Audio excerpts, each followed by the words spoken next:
Bharatiya Janata party बहुत ही होशियार party है। हरियाणा हारी हुई जगह पर उन्होंने सरकार बना ली।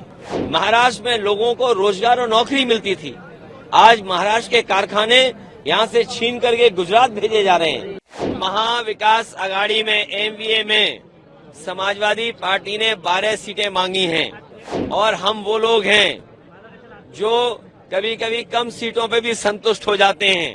हरियाणा की गलती हमें नहीं दोहरानी है, हरियाणा में जो हारे हैं उन्हें गलती नहीं दोहरानी है।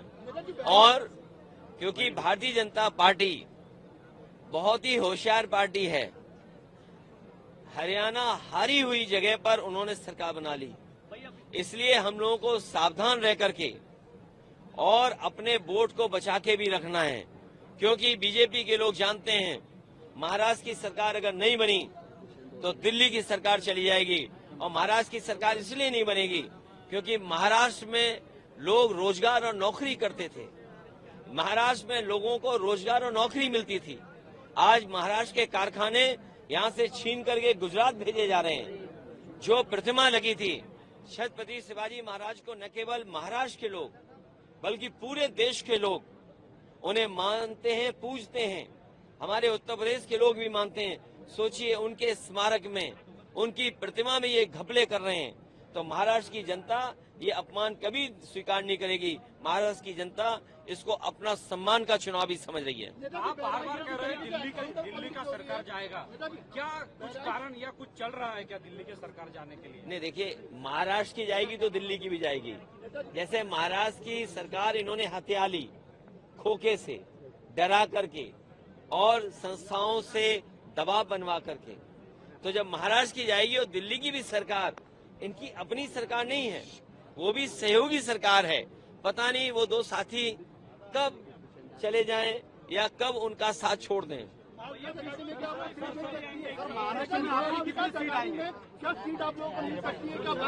महाविकास आघाड़ी में एमवीए में समाजवादी पार्टी ने 12 सीटें मांगी हैं, 2 विधायक हमारे हैं और हम वो लोग हैं जो कभी कभी कम सीटों पे भी संतुष्ट हो जाते हैं।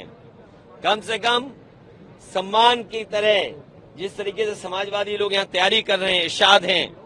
कल हम लोग मालेगांव थे, क्या ऐतिहासिक कार्यक्रम था, बारिश के बाद भी लोग हटे नहीं, गए नहीं। तो ऐसे तमाम सीटें हैं जिनकी जानकारी हमने दे दी, जहां पार्टी मजबूत है उनकी सीटें भी हमने घोषित कर दी। और एक बात मैं बताना चाहता हूं, मुझे तो ये बताया जाता था कि सबसे अच्छी सड़क महाराष्ट्र की है। कल मैं मालेगांव से लेकर के धुलिया आपके शहर तक आया हूं, मैं गड्ढे नहीं गिन पाया। ये टोल इसीलिए लेते हैं, लगता गड्ढा भरने के लिए, लेकिन उस टोल से गड्ढा नहीं भरा जाता। आपकी जेब से पैसा निकाल करके ये अपनी जेब में रख ले रहे हैं, और उसका परिणाम यह है कि सड़कों पे गड्ढे हैं।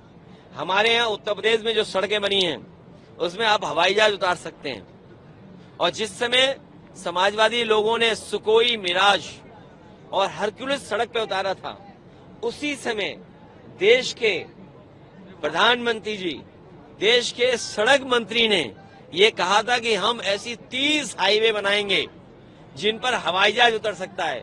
बताओ, यहाँ के तो सड़क मंत्री हैं, क्या आपके धुले और मालेगांव के बीच में हवाई जहाज उतर सकता है? नहीं। गड्ढे से बच जाओ तभी कुछ हो पाएगा। क्या अखिलेश यादव जी को लीडरशिप भूमिका में देखेंगे महाराष्ट्र में? लीडरशिप भूमिका में देखिए, समाजवादी पार्टी का संगठन है। देखिए, हमारी पार्टी का लक्ष्य है कि हमारा जनाधार बढ़े और बीजेपी को हरा लें। और बीजेपी को हराने के, इसलिए बीजेपी को हराना जरूरी है क्योंकि हमारे देश की जो संस्कृति है वो मिली जुली संस्कृति है। हमने सबको अपनाया है, उन्होंने हमें अपनाया है।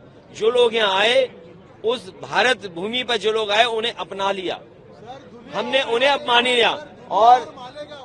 और ये अरे रुक जाओ भाई, ये जो जगह है महाराष्ट्र, इसी से नारा दिया था क्विट इंडिया।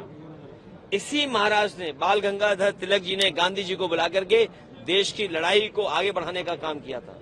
तो महाराष्ट्र का संदेश देश की राजनीति को बदलने वाला संदेश होगा। ये महाराष्ट्र का ऐतिहासिक चुनाव है और हमारे यहाँ पर प्रत्याशी इरशाद भाई हैं।